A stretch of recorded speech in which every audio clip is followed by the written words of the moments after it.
लखनऊ में हुई 9 अक्टूबर को मान्यवर कांशीराम साहब के परिनिर्वाण दिवस के अवसर पर कांशीराम स्मारक स्थल में वो भव्य रैली जिसने मीडिया में हलचल और भूचाल ला दिया है। लेकिन सपा और कांग्रेस जो है लगातार उस रैली के बाद बसपा पर हमलावर थे, क्योंकि बसपा ने वो ताकत दिखा दी जो बसपा की विरोधी पार्टियां मानकर चल रही थी कि वो खत्म हो गई है, लेकिन वो ताकत जो है वो वहीं मौजूद थी और उसको बसपा 2027 में चुनावी आंकड़ों में तब्दील करने की पूरी तैयारी और रणनीति तैयार कर चुकी है। आजम खान साहब के ऊपर बहन मायावती जी ने मंच से उन्होंने कहा कि कुछ नेताओं की शामिल होने की अफवाह भी उड़ाई गई। हालांकि आपको मालूम होगा कि हमारी एक रिपोर्ट थी और उस रिपोर्ट में मैंने इस बात का साफ खंडन किया था कि ऐसी कोई मुलाकात बहन जी की नहीं हुई है दिल्ली में आजम खान साहब की पत्नी से, क्योंकि बहन मायावती उस दौरान दिल्ली आई ही नहीं थी और ये हमको ज्ञात था।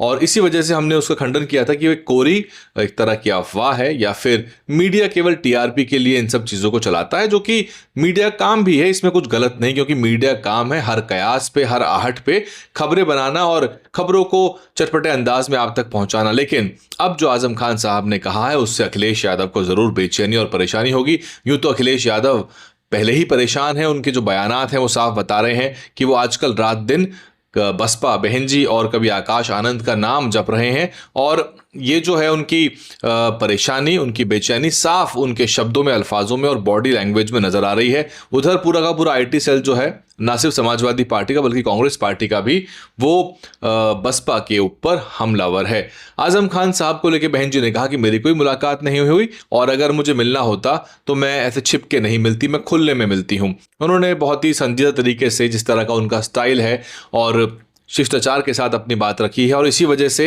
एक शब्द भी पूरे भाषण में से पकड़ लिया गया है, उस पर भी हम चर्चा करेंगे। बहन जी के भाषण के कई आयामों पर हम लगातार अब चर्चा करने वाले हैं। हम लखनऊ से दिल्ली पहुंच गए हैं और बहन जी ने साफ तौर पे कहा कि शामिल नहीं हो, लेकिन आजम खान साहब ने जो कहा है वो महत्वपूर्ण है। देखिए आजम खान क्या कहते हैं। लेकिन वो एक बड़े जनसमूह की नायक हैं, हम उनकी इज्जत भी करते हैं, एहतराम भी करते हैं। और अगर उन्हें मीडिया के माध्यम से कोई ऐसी खबर मिली है जिससे दुख पहुंचा हो तो मुझे अफसोस है उसके लिए।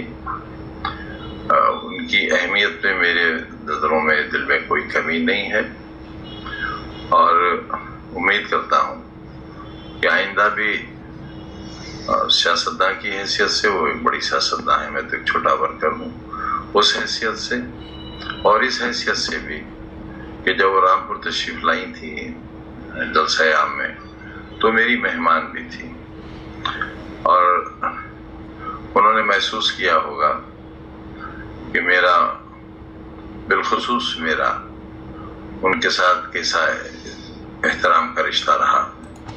तो आपने सुना कि बेहद अदब और एहतराम की वो बात कर रहे हैं और वो कह रहे हैं कि अगर इस पूरी घटना से बहन जी को अगर आहत हुई, वो बुरा लगा, तो वो इस पे अफसोस जता रहे हैं। हालांकि इसमें आजम खान साहब का कोई लेना देना नहीं है, वो ये भी कह रहे हैं।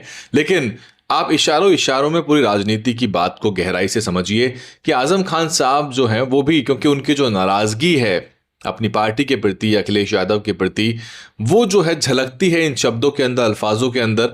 वो बहन जी की तारीफ कर रहे हैं और बहन जी को बता रहे हैं कि वो एक अपने समूह की, अपने कौम की बड़ी नेता हैं, एक बड़ी नायक है, राजनीति की बड़ी नेता है। वो तो खुद कह रहे हैं कि उनका जो कद है वो बड़ा है, मैं एक छोटा वर्कर हूँ, बड़ी सियासतदान है वो। ये सब बातें अखिलेश यादव को अच्छी नहीं लग रही होंगी, जाहिर सी बात है, लेकिन आजम खान साहब जानते हैं कि बैलेंस कैसे किया जाता है और अपनी अहमियत को कैसे फिर तवज्जो दी जाती है। हालांकि राजनीति में स्पष्ट कुछ भी नहीं है और जिस तरह से पूरी की पूरी बेचैनी राजनीति में है, भूचाल आ चुका है, बीएसपी को भी कमर कसनी पड़ेगी, क्योंकि जब युद्ध छेड़ ही दिया है तो अब आपको रोजाना 2-4 हाथ करने के लिए तैयार रहना पड़ेगा। ये लड़ाई मीडिया, सोशल मीडिया और बयानों में, प्रेस कॉन्फ्रेंसिस के जरिए चलेगी। हालांकि बसपा ज़्यादा उस तरह का रुख अख्तियार नहीं करती जिसका नुकसान बसपा को होता है, लेकिन अब क्योंकि बहन जी ने मैदान जंग से और उत्तर प्रदेश में लखनऊ से, जो कि सत्ता का गढ़ है लखनऊ, वहाँ से बहन जी ने जंग का ऐलान कर दिया 2027 के लिए। इसके बहुत से पहलुओं पे हम चर्चा करेंगे, मीडिया ने क्या कुछ पकड़ा। बहरहाल आज़म खान साहब जो हैं वो पहले भी अटकलों पर विराम लगा चुके हैं, लेकिन इस बार जो है उन्होंने अपने जो पत्ते हैं फिर से नहीं खोले। और आज़म खान साहब की जो शैली है बातचीत की, वो राजनीति में बेहद फ़ायदेमंद साबित होती है, जिसमें आप कोडेड भाषा में बात करते हैं। एक तो उनका तरीका बहुत अच्छा है, बहुत ही स्लो आराम से वो बोलते हैं, और इसीलिए सबको एक तरह से कयासों में अटका के रखते हैं कि जो बोल रहे हैं उसको डिकोड करा जाए कि इसका मतलब क्या है। राजनीति में कुछ भी पता नहीं है आखिरी समय में क्या कुछ हो जाए। और ये बात भी तय है कि जिस तरह की ताकत बसपा ने दिखाई है, वो लोग जो कि गठबंधन का हिस्सा बनते हैं या सहयोगी पार्टियां हैं अन्य दलों की, वो भी इस बात को मान गए हैं कि जो भी बात बहन जी के बारे में बोली जाए बड़े बैलेंस के साथ बोली जाए, क्या पता आखिर में किस ओर जाना पड़ जाए। इसलिए जो घटक हैं अन्य पार्टियों के, खासतौर से सपा की जो सहयोगी पार्टियां रही हैं वो भी, या जो इवन भाजपा के साथ जो पार्टियां रही हैं अन्य राज्यों की, वो भी बहुत ही संजीदगी से अपनी बात रख रही हैं।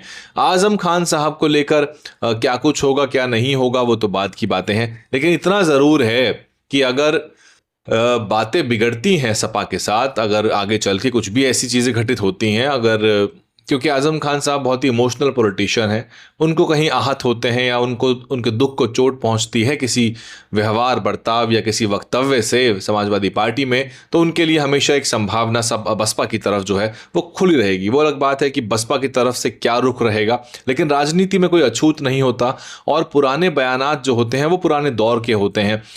लोग माफ़ी मांग के, लोग अफसोस जता के और दोबारा साथ आ जाते हैं। तो इसलिए बशीर बद्र साहब का जो शेर है वो राजनीति में बड़ा प्रासंगिक रहता है कि दुश्मनी जमकर करो मगर ये गुंजाइश रहे, अगर कल हम दोस्त हो जाएं तो शर्मिंदा ना होना पड़े। मैं हूं डियर हिंदी के लिए वैभव कुमार। अगर आपने चैनल सब्सक्राइब नहीं किया है तो चैनल को सब्सक्राइब कर लीजिए, और 2027 के लिए भी हम जो है बहुजन आंदोलन में, क्योंकि हम उसके हिमायती हैं, माननीय कांशीराम साहब का जो आंदोलन है उसकी पैरवी करते हैं। इसीलिए आपसे निवेदन है कि आप अगर देख रहे हैं फेसबुक पे तो यूट्यूब को सब्सक्राइब करिए, यूट्यूब को देख रहे हैं तो फेसबुक पेज को लाइक करिए। फेसबुक के दर्शक तो विशेष तौर पे पेज को लाइक करें, निःशुल्क होता है, आपका कोई पैसा नहीं लगेगा, लेकिन आप चैनल की ताकत बढ़ाएंगे।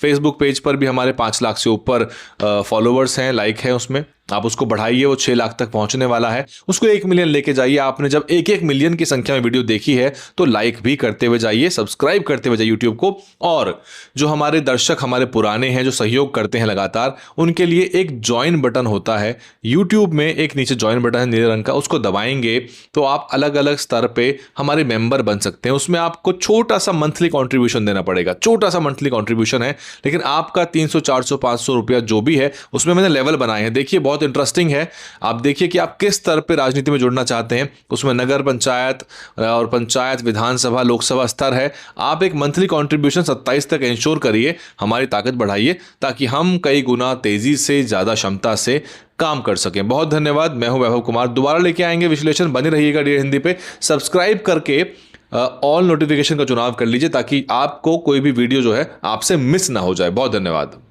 DNN हिंदी को सब्सक्राइब करने के लिए दबाएं लाल रंग का सब्सक्राइब बटन और घंटी का बटन दबाकर ऑल नोटिफिकेशंस पर क्लिक करें।